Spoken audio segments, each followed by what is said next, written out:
Hello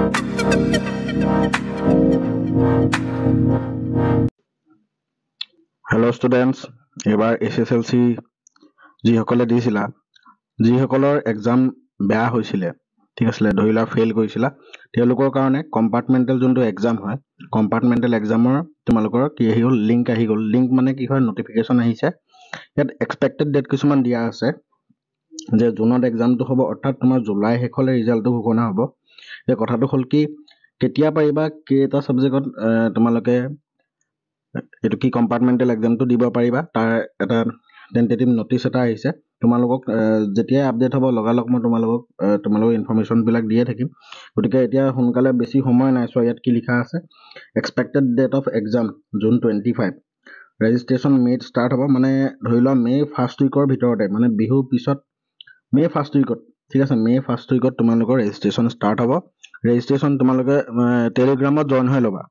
যেতিয়াই লিংকটো পাও মই তোমালোকক টেলিগ্ৰামত তেতিয়াই মই প্ৰভাইড কৰি দিম তোমালোকে সেই কাৰণে টেলিগ্ৰামত জড়িত হৈ থাকিবা টেলিগ্ৰামত লগালগ মই লিংকটো তোমালোকক দি দিম আৰু টাইম টেবুলটো হে যেতিয়া তোমালোকৰ ৰেজিষ্ট্ৰেচনটো আৰম্ভ হ'ব তোমাৰ কম্পাৰ্টমেন্টাল এক্সামৰ কাৰণে তেতিয়াই তোমালোকৰ টাইম টেবুলখনো ওলাই যাব কম্পাৰ্টমেন্টাল এক্সাম কাৰণ এবাৰ যেহেতু দেখিলা পাছিং পাৰ্সেন্টেজ বহুত কম 63.98% গতিকে এই কম্পাৰ্টমেন্টাল এক্সামৰ থ্ৰুৱেদি প্ৰায়খিনি ছাত্ৰ ছাত্ৰীক এই পাছ কৰাই দিয়াৰ তোমাৰ কি হ'ব আমাৰ বোৰ্ডে হেতু সিদ্ধান্ত লৈছে গতিকে সেই হিচাপত চাবলৈ গলে এটো হৈছে তোমাৰ এখন নোটিস আৰু এখন মই নোটিস তোমালোকক দেখাই আছো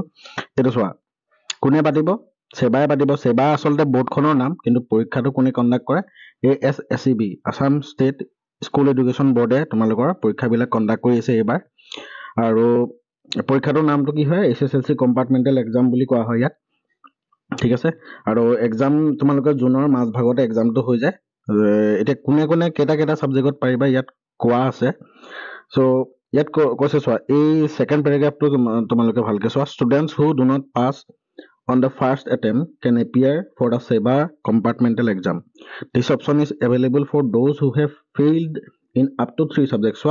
maximum তোমালোকে 3টা সাবজেক্টৰ কাৰণে এপ্লাই কৰিব পাৰিবা ঠিক আছে তেতিয়া হলে as long as their total marks are at least 170 ঠিক আছে at least 170 হ'ব লাগিব তেওঁলোকে মানে কি কৰিব পাৰিবা এই ফেল কৰা ষ্টুডেন্টে কিন্তু 3টা সাবজেক্টৰ কাৰণে ম্যাক্সিমাম এপ্লাই কৰিব পাৰিবা গতিকে ফাইনালি আমি এটাই ডিসিশন এটাই গম পালো যে আমাৰ যোনটো সেবাৰ যোনটো এই কম্পাৰ্টমেন্টাল এক্সাম এই কম্পাৰ্টমেন্টাল এক্সামটো তোমালোকৰ মেড আহিব নটিফিকেশনটো মানে বিহু শেষ হোৱা মে ফাৰ্ষ্ট উইকতে তোমালোকে এই ৰেজিষ্ট্ৰেচন লিংকটো তোমালোকে পাই যাবা সেকেন্ডতে বেছি সময়ও নিদিয়ে চোৱা এক্সপেক্টেড ডেট কিমান দিয়া আছে ইয়াত জুন 25 আৰু ৰিজাল্ট জুনৰ শেষলৈকে মানে মে জুন এমাহ মান সময় আছে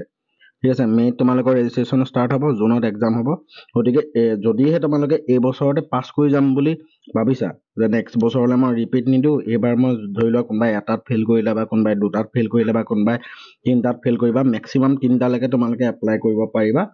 ৰেজিষ্ট্ৰেচন লিংক যেতিয়া ওপেন হয় মই তেতিয়াই তোমালোকক দি দিম আৰু এই কম্পাৰ্টমেন্টাল এক্সামটো তোমালোকে এপিয়াৰ হোৱা যদি এপিয়াৰ হৈ পেলাই যোন এতিয়া তোমালোকৰ আৰু এটা ভালহে হ'ল কাৰণ কেলে গোটেইকেইটা সাবজেক্ট দিব নালাগে এটা বা দুটা সাবজেক্টত যদি তুমি ফেল কৰি আছা সেইকেইটা সাবজেক্টৰ কাৰণে তুমি এপিয়াৰ হ'ব পাৰিবা গতিকে এমাহ ডেৰমাহ সময় আছে গতিকে সেই এমাহ ডেৰমাহ যিখিনি তোমালোকৰ প্ৰথম আমাৰ SSLC এক্সামটো দিওতে যিখিনি ভুল হৈছিলে বা যিখিনি তোমালোকৰ প্ৰিপাৰেচন লেগ হৈ আছিলে সেই প্ৰিপাৰেচনখিনি আকৌ ভালকে কৰা একাসুটতে তোমালোকে পাস কৰি যাব পাৰিবা এবাৰে ঠিক আছে এটো ইনফৰমেশন দিলো যেতিয়া তোমালোক মেট কি হ'ব ৰেজিষ্ট্ৰেচন ষ্টাৰ্ট হ'ব জুনতে পৰীক্ষা হ'ব জুনতে ৰিজাল্ট দিব গতিকে যেতিয়া মই ৰেজিষ্ট্ৰেচনটো ষ্টাৰ্ট হয় তেতিয়া তোমালোকক মই লিংক প্ৰভাইড কৰিম তোমালোকে টেলিগ্ৰামত জয়েন হৈ লবা ঠিক আছে জয় অসম